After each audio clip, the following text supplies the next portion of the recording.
wabarakatuh. Waalaikumsalam warahmatullahi wabarakatuh. Apa kalian sudah tahu saya? Belum. Saya guru baru di sini. Perkenalkan, nama saya Rizky Asune. Saya guru mata pelajaran PPKN di kelas 7. Sebelum kita memulai pelajaran pada hari ini, alangkah baiknya kita berdoa menurut kepercayaan dan keyakinan kita masing-masing. Ya. Sebelum mulai, mana ketua kelas di sini? Saya. Silahkan memimpin doa. Teman-teman, sebelum pembelajaran mulai, alangkah baiknya kita berdoa mulai. Selesai. Baik, terima kasih kepada ketua kelas. Sebelum memulai ke materinya, kita akan absen dulu ya. Ya.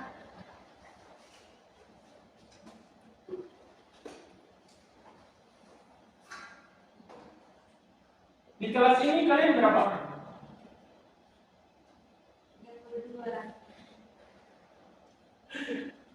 32 kok? Banyak yang ikut lomba dengan tidak hadir dan Oh iya. karena ini kan baru libur tahun baru kan, tahun baru. Jadi banyak yang cuti. Nanti saya tulis aja ya nama kalian yang hadir. Ya, yang hadir hanya 13 orang, Pak. Ya, saya tulis di rumah.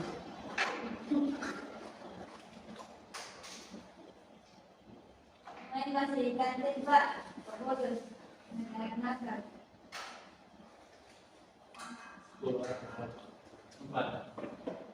Baik, kita lanjut saja. Kita hari ini akan masuk pada bab 1 ya. Ya. Kan semester awal, semester Ya. 1. Jadi kita di sini akan membahas tentang sejarah kelahiran Pancasila. Ya. Kita tulis di mana aja ya? Bab 1. Bab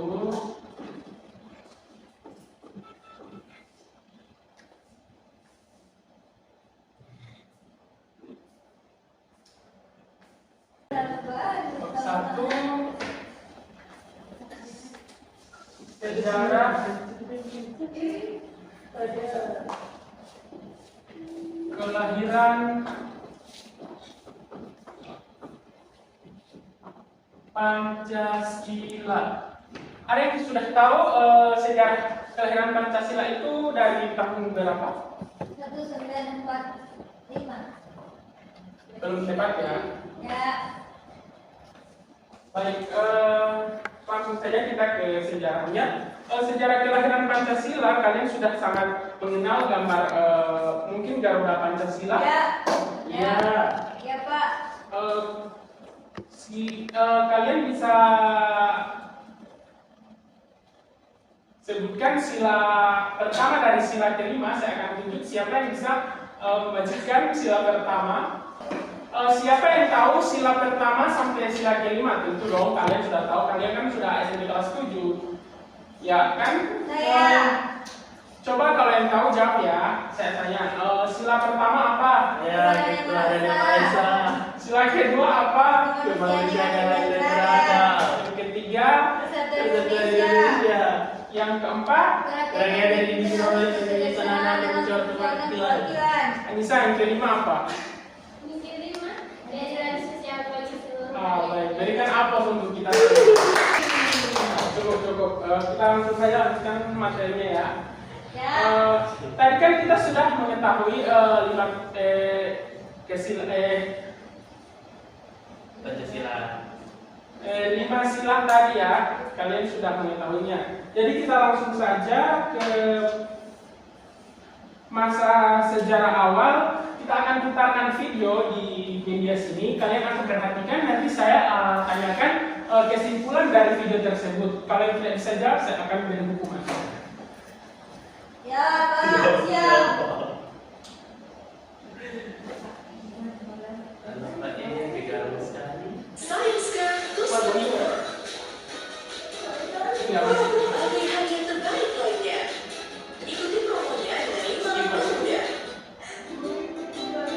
Ya, perhatikan ya. Ya.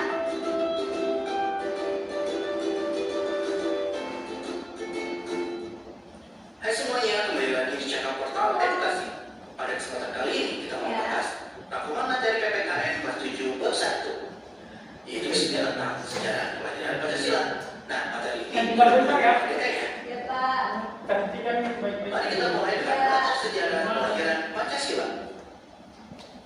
Sejak zaman dahulu, nilai-nilai Pancasila sudah menjadi bagian dari kehidupan masyarakat di wilayah yang sekarang menjadi bagian dari negara Indonesia. Oleh karena itu, sebelum mempelajari sejarah kelahiran Pancasila, kita harus memahami kehidupan bangsa Indonesia di masa lampau. Kehidupan bangsa Indonesia di masa lampau itu dapat dibagi menjadi masa sejarah awal, zaman kerajaan Nusantara, zaman penjajahan, dan zaman kebangkitan nasional. Kita akan bahas satu persatu ya. Kita mulai dari masa sejarah awal. Di masa Praksara sebelum abad ketiga Masehi, nilai ketuhanan saat itu antara lain terlihat pada sarana upacara keagamaan seperti lingkaran atau gong perunggu yang ditemukan di banyak tempat, mulai dari Sumatera hingga awal Nusa Tenggara Timur. Nilai kemanusiaan dan persatuan terlihat dari lukisan gua seperti di Wamena Papua, di lereng-lereng Sulawesi Selatan hingga di pedalaman Kalimantan.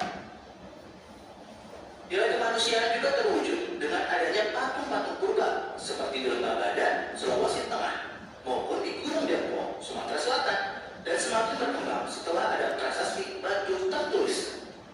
Di sekitar abad ke-5 berdiri kerajaan Tarumanagara di Jawa Barat, kerajaan Kutai Kalimantan Timur, disusul kerajaan Kalingan Dimas di Jawa Tengah dan meninggalkan prasasti batu bertulis di mana menunjukkan ketentraman yang menjadi penanda nilai persatuan hingga kerakyatan dan keadilan sosial. Selanjutnya, masa kerajaan Nusantara. Kemakmuran bangsa Indonesia makin meningkat di akhir abad ke-7. Di Sumatera muncul kerajaan besar Sriwijaya, disusul oleh Wangsa Sanjaya dan Selendra di Jawa. Kerajaan kembar itu membangun Candi Borobudur sebagai candi umat Buddha terbesar di dunia, serta Candi Prambanan sebagai candi umat Hindu. Candi-candi itu menunjukkan adanya nilai-nilai ketuhanan, kemanusiaan, persatuan, kerakyatan, hingga keadilan sosial yang kuat. Selain itu, hadir kerajaan Islam seperti Samudra Pasai, Demak, hingga Ternate. Agama Islam dan bahasa Melayu berkembang ke seluruh Nusantara. Budayawan W.S. Rendra menyebut zaman Demak itu sebagai zaman Renaissance atau kebangkitan Nusantara. Di masa kerajaan-kerajaan Nusantara yang makmur tersebut, nilai ketuhanan dan keadilan sosial sangat menonjol, diikuti perkembangan nilai kemanusiaan, persatuan, dan kerakyatan. Selanjutnya masa penjajahan. Makmurnya negeri ini mengundang orang asing untuk datang berdagang, lama-lama menjajah. Hal itu dilakukan oleh bangsa Portugis, Spanyol, Inggris, dan akhirnya Belanda yang menjajah selama sekitar 350 tahun. Terjadi banyak perlawanan di daerah, seperti di Sumatera terjadi perlawanan oleh Sultan Iskandar Muda, Sultan Badaruddin, Sisi Mangaraja, Imam Bonjol dalam Perang Padri, dan Cutnyadin dalam Perang Aceh. Di Jawa terjadi perang di Penogoro, Patimura di Maluku, Jelantik di Bali, Pangeran Antasari di Kalimantan, Sultan Bahatullah di perairan Maluku dan Papua, Hang Tuah di Selat Malaka, Sultan Hasanuddin di Laut Sulawesi dan Laut Jawa. Perlawanan di daerah tersebut menunjukkan nilai ketuhanan, nilai kemanusiaan, dan nilai persatuan. Selanjutnya masa kebangkitan nasional. Memasuki abad ke-20 muncullah gerakan politik seperti Budi Utomo yang diprakarsai Wahidin Sudirohusodo berdiri pada tanggal 20 Mei 1908. Sarekat Islam pimpinan Cokro Aminoto, Muhammadiyah pimpinan Kiai Haji Ahmad Dahlan, Nahdlatul Ulama pimpinan Kiai Haji Hashim Asy'ari, dan Minister Parti yang dibentuk oleh Dawas Dekar, Cipto Mangunkusumo, dan Ki Hajar Dewantara. Setelah pulang dari pengasingannya, Ki Hajar Dewantara itu mendirikan taman siswa. Perjuangan melalui karya sastra juga muncul seperti Abdul Muiz, para Rusli, dan para penulis Balai Pustaka. Puncaknya adalah adanya Sumpah Pemuda pada tanggal 28 Oktober 1928 saat para pemuda bersumpah untuk bertumpah darah, berbangsa, dan berbahasa yang satu, yakni Indonesia. Insinyur Soekarno pun mendirikan partai bernama Partai Nasional Indonesia. Kemudian tahun 1942, Jepang datang dan menggantikan Belanda sebagai penjajah, dan Indonesia terus berjuang melawan penjajahan tersebut. Nah, berjuang untuk merdeka itu berarti menegakkan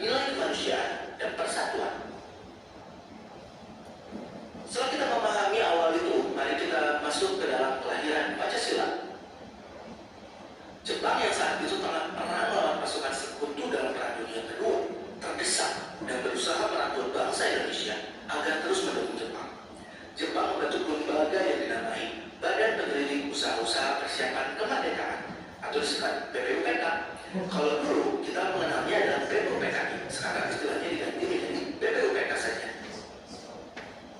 Tugas lembaga ini adalah membuat rencana atau menyiapkan segala hal yang diperlukan untuk menjadikan Indonesia merdeka.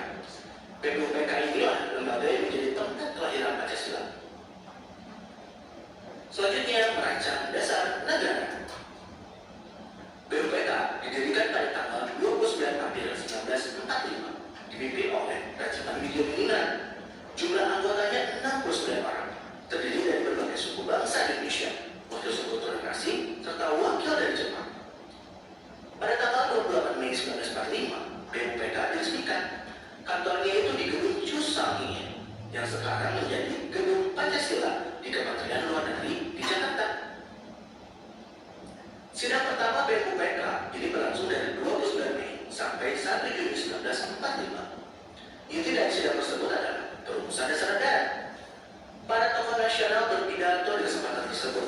Di antaranya adalah Muhammad Yamin yang berpidato pada tanggal 29 Mei dan Supomo 2 hari sesudahnya. Kita lanjut ke hari lahir Pancasila. Pada hari sidang terakhir BPUPK, Insinyur Soekarno mengusulkan 5 untuk menjadi dasar negara, yaitu kebangsaan Indonesia, internasionalisme atau kemanusiaan, mufakat atau demokrasi, kesejahteraan sosial, dan ketuhanan yang Maha Esa. Soekarno juga mengusulkan nama Pancasila untuk dasar negara. Saya menamakan ini dengan petunjuk seorang teman, kita ahli bahasa. Namanya ialah Pancasila. Sila artinya asas atau dasar. Dan di atas kelima dasar inilah kita mendirikan negara Indonesia yang kekal dan abadi. Tegas Soekarno. Pada tanggal 1 Juli 1945 itu, semua peserta sidang BPUPK sepakat dengan nama Pancasila. Maka tanggal 1 Juni kemudian dijadikan sebagai hari lahir Pancasila. Selanjutnya perumusan Pancasila. Sesuai namanya, isi Pancasila adalah 5 hal yang masih akan dirumuskan kembali.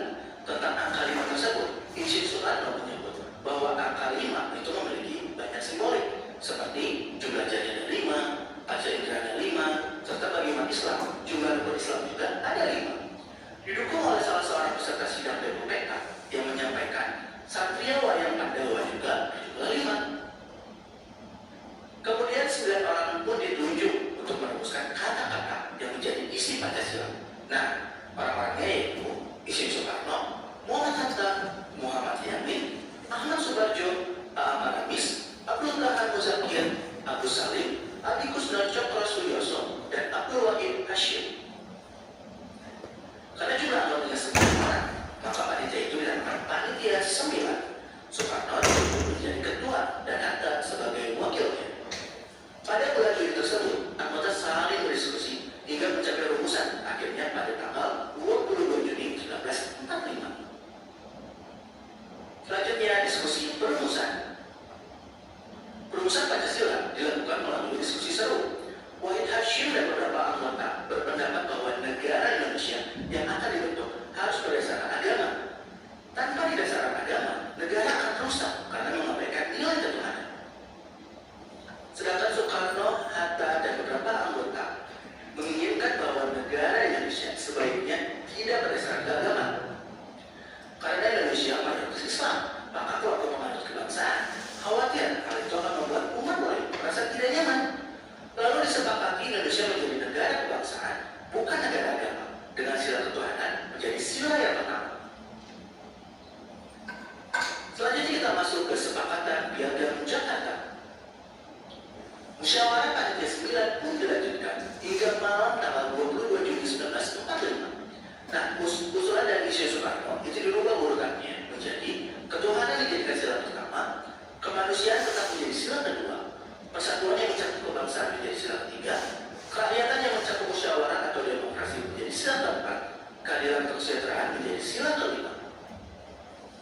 Selanjutnya semua pun sepakat dengan rumusan Pancasila saat itu, yakni ketuhanan dengan kewajiban menjalankan syariat Islam bagi pemeluk-pemeluknya, kemanusiaan yang adil dan beradab, persatuan Indonesia, kerakyatan yang dipimpin oleh kitab kebijaksanaan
dibuat setelah tanggal 24 Agustus 1945. Saat itu juga disepakati membentuk Panitia Persiapan Kemerdekaan Indonesia atau PPKI sebagai pengganti PPUPK. Soekarno menjadi ketua PPKI dan Hatta ditunjuk sebagai wakilnya. PPKI pun mulai bersidang pada tanggal 16 Agustus 1945 di Jakarta untuk menyiapkan kemerdekaan Indonesia. Tetapi para tokoh pemuda seperti Umi Kanan dan Hairul Soleh mendesak agar Indonesia secepatnya merdeka. Maka tanggal 17 Agustus 1945, Soekarno Hatta atas nama seluruh rakyat Indonesia memproklamasikan kemerdekaan Indonesia. Kemudian kita masuk ke penetapan dasar negara. Indonesia sudah merdeka, maka dasar negara yang sudah ada berupa Pancasila perlu diterapkan. Meski sudah disepakati pada sidang sebelumnya, banyak kalangan yang merasa rumusan sila ketuhanan terlalu bernuansa Islami dan perlu diubah. Setelah berdiskusi, mereka sepakat sila pertama diubah menjadi ketuhanan yang Maha Esa. Persetujuan para tokoh Islam itu dipandang sebagai hadiah pada seluruh bangsa Indonesia, sehingga rumusan Pancasila berubah menjadi sama persis seperti isi Pancasila saat ini. Tanggal 18 Agustus 1945, PPKI melakukan sidang yang isinya menetapkan pembukaan dasar hukum tertulis negara yang dimana rumusan Pancasila itu tercantum di dalam bagian pembukaan tersebut. Menetapkan Soekarno dan Hatta sebagai Presiden dan Wakil Presiden Republik Indonesia serta membentuk Komite Nasional Indonesia Pusat atau KNIP. Nah, ya mungkin cukup sekian. Terima kasih telah menyimak video pembelajaran hingga selesai. Baik, itu video tentang sejarah awal dari Pancasila. Sudah dijelaskan tadi, ada masa sejarah awal, ada masa kerajaan Nusantara, masa penjajahan, ada masa kebangkitan nasional, dan juga merancang dasar negara, ada hari lahir Pancasila, diskusi perumusan, dan juga kesepakatan Piagam Jakarta. Di video tadi kesimpulannya apa? Kesimpulan dari video yang saya sudah perlihatkan dulu.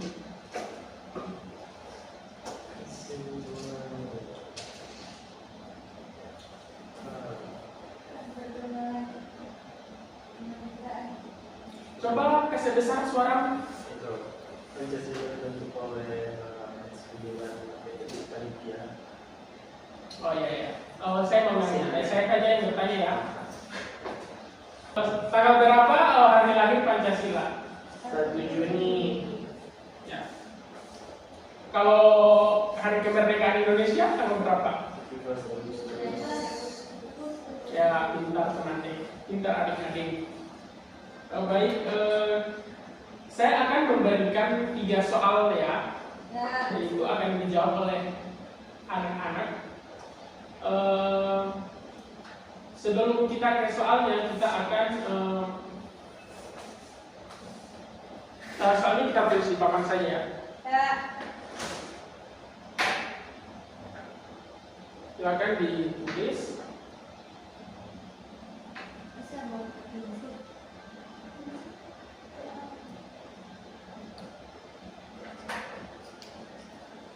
Langsung saya berikan soalnya ya. Saya akan tulis di papan.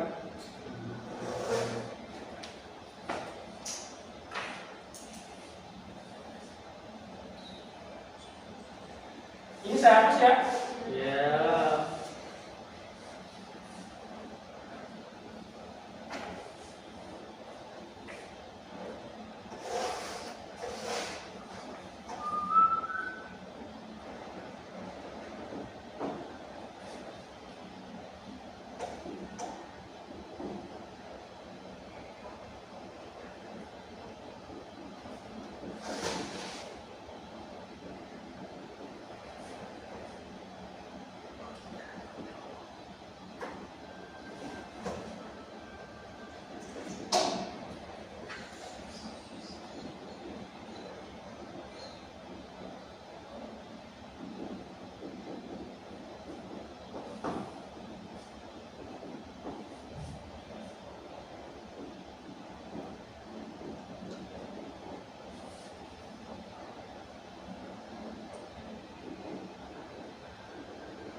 Nah, soalnya langsung dijawab ya.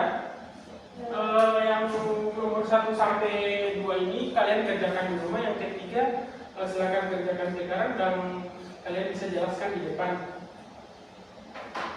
Waktu mengerjakan hanya yang nomor 3 saja, yang 2 nomor nanti kalian kerjakan di rumah. Waktunya itu 5 menit ya. Silakan dicari jawabannya. Iya. Dari mana dia? Dari sila pertama, siapa yang mau mengambil sila pertama? Dari sila kedua, ketiga, sampai di sila kerakyatan dan gotong royong. Tapi teks C sila kedua.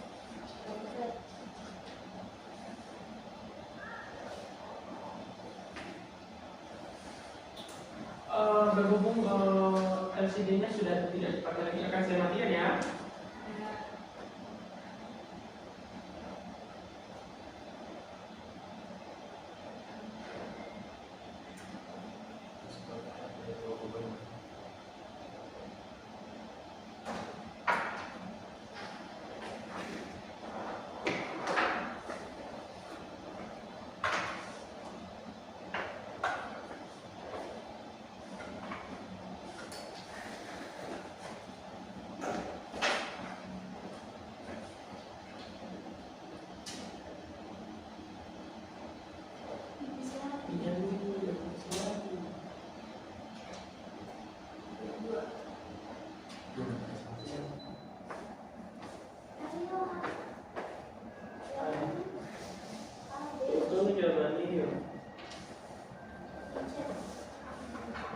Tiga menit lagi ya. Tutup jawabannya.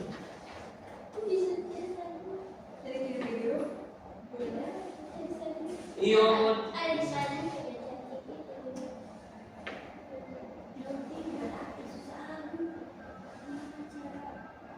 Ada kita kirim di grup detik soal nah.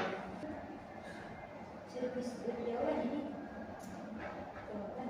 Itu yang saya Itu sudah ada di Dari jawaban kan. itu soalnya udah bisa. Tapi cuma 1-7 menit kan?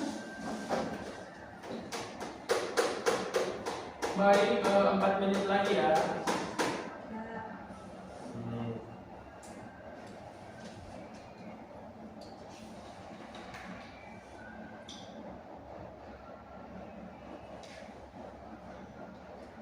Fadila, kamu orang mana? Kalau Anissa orang mana? Oh, iya. Ayo, Ya, pokoknya. orang mana? Iya, di protokol.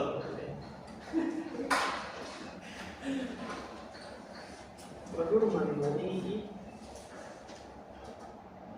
Saya mau review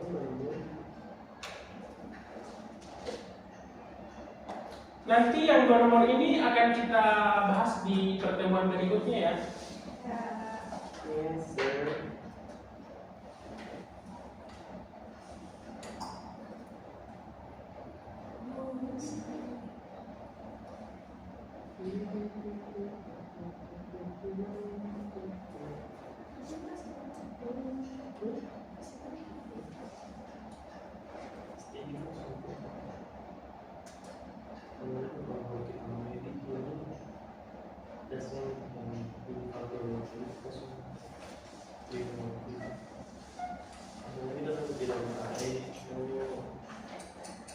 Kamu kenapa kita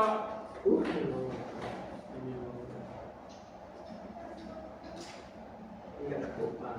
Cuma bercanda.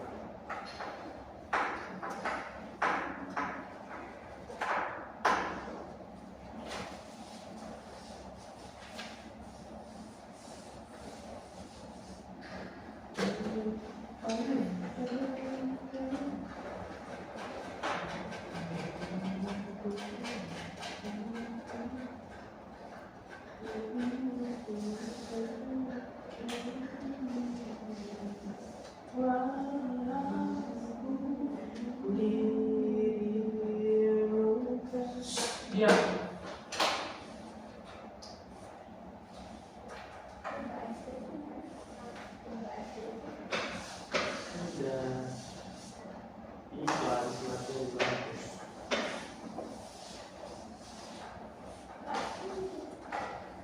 Beda ya.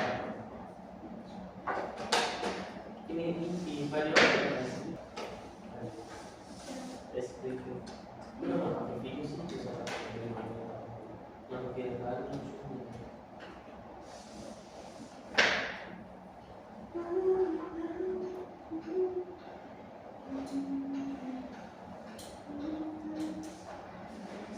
Siapa sila pertama? Sila pertama siapa? Menjelaskan sila pertama. Saya. Sila kedua? Sila kedua siapa? Iya. Saya ketiga. Sila keempat. Oh, iya. Kelimanya siapa? Bang. Yang bolos siapa? Saya saja yang kelimanya. Ada putus cinta dia Pak. Maksudnya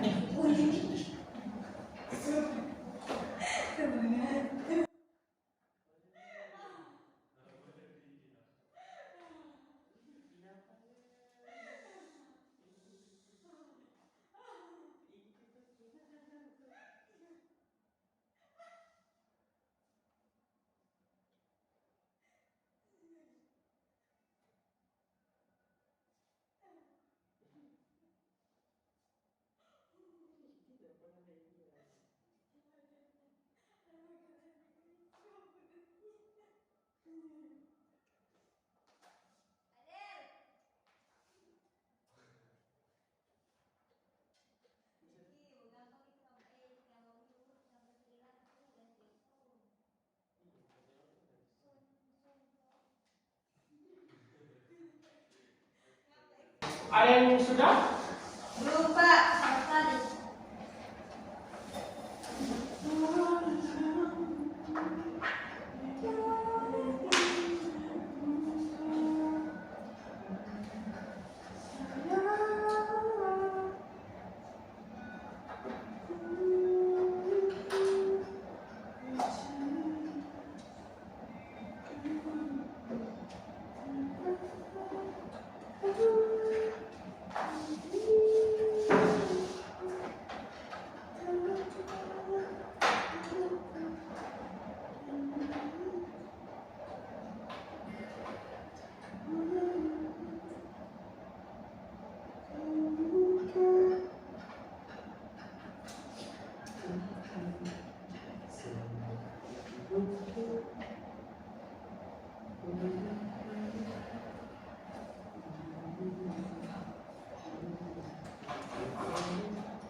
Depan.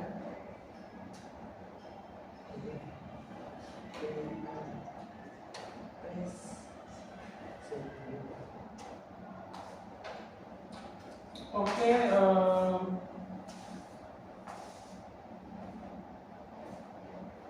waktunya sudah habis. Ya, coba jelaskan sila pertama yang kalian sudah cari tadi. Untuk sila pertama di sini saya Berdiri. Oke. Berdiri nak, berdiri. Sila pertama itu ada ketuhanan Maha Esa. Jadi Teratur kakinya. bagaimana cara kalian Itu menjalankan dalam kehidupan sehari-hari. Oke, yang pertama itu ya saya beribadah secara teratur. Terus yang Itu kedua? kemudian menghormati agama lain, sikap toleransi, baru kemudian jujur dan adil. Bagus. Berikan aplaus kepada kalian. Selanjutnya sila kedua siapa? Fadia. Silakan berdiri. bagaimana cara kalian menjalankan dalam kehidupan sehari-hari. Untuk sila kedua yaitu sila kemanusiaan yang adil dan beradab. Yang saya lakukan yaitu bersikap empati dan peduli, menghormati hak asasi manusia, menyelesaikan konflik secara damai, dan berperilaku sopan dan beradab. Baik, terima kasih. Berikan aplaus kepada Padia. Silakan sila ketiga siapa? Bagaimana cara Anda menjalankan dalam kehidupan sehari-hari? Cara saya menjalankan kehidupan sehari-hari terkait sila ketiga yaitu yang pertama menghargai keberagaman, yang kedua mengutamakan kepentingan bangsa, yang ketiga berpartisipasi dalam kegiatan nasional, terakhir menjaga persatuan dan kerukunan. Terima kasih. Baik, terima kasih. Berikan aplaus untuk Siti. Terus sila keempat, Anissa silakan berdiri. Bagaimana cara Anissa menjalankan dalam kehidupan sehari-hari terkait sila keempat? Baik, mungkin terkait dari sila keempat itu bagaimana cara kita berpartisipasi aktif dalam bermusyawarah. Terus yang kedua itu bagaimana cara kita menghargai keputusan bersama. Terus yang ketiga menyampaikan pendapat dengan bijak. Dan yang terakhir tentunya dengan mendukung demokrasi. Baik, terima kasih. Sangat bagus ya jawaban dari Anissa. Berikan aplaus kepada Anissa, boleh teman-teman. Selanjutnya Adel silakan berdiri terkait sila kelima. Bagaimana cara Anda menjalankan dalam kehidupan sehari-hari? Baik, terima kasih. Jadi sila kelima itu yang pertama membantu sesama, yang kedua menegakkan keadilan, yang ketiga menghormati hak-hak orang lain, dan yang terakhir yaitu mengupayakan kesejahteraan bersama. Baik, jawabannya sangat baik. Berikan aplaus untuk kita semua. Cukup sampai di sini saja materi kita pada hari ini. Nanti akan kita lanjutkan pada pertemuan berikutnya. Dan jangan lupa ya, di 2 nomor ini akan kita bahas di pertemuan berikutnya. Sejauh ini masih ada yang kalian ingin tanyakan mengenai video-video atau sila-sila yang sudah saya jelaskan atau bagaimana? Tidak ada, Pak. Sudah tidak ada. Kalau sudah tidak ada, mata pelajaran ini akan saya tutup. Sudah ada yang ingin bertanya? Ya. Baik, billahi taufiq wal hidayah. Wassalamualaikum warahmatullahi wabarakatuh. Waalaikumsalam warahmatullahi Ya, wabarakatuh. saya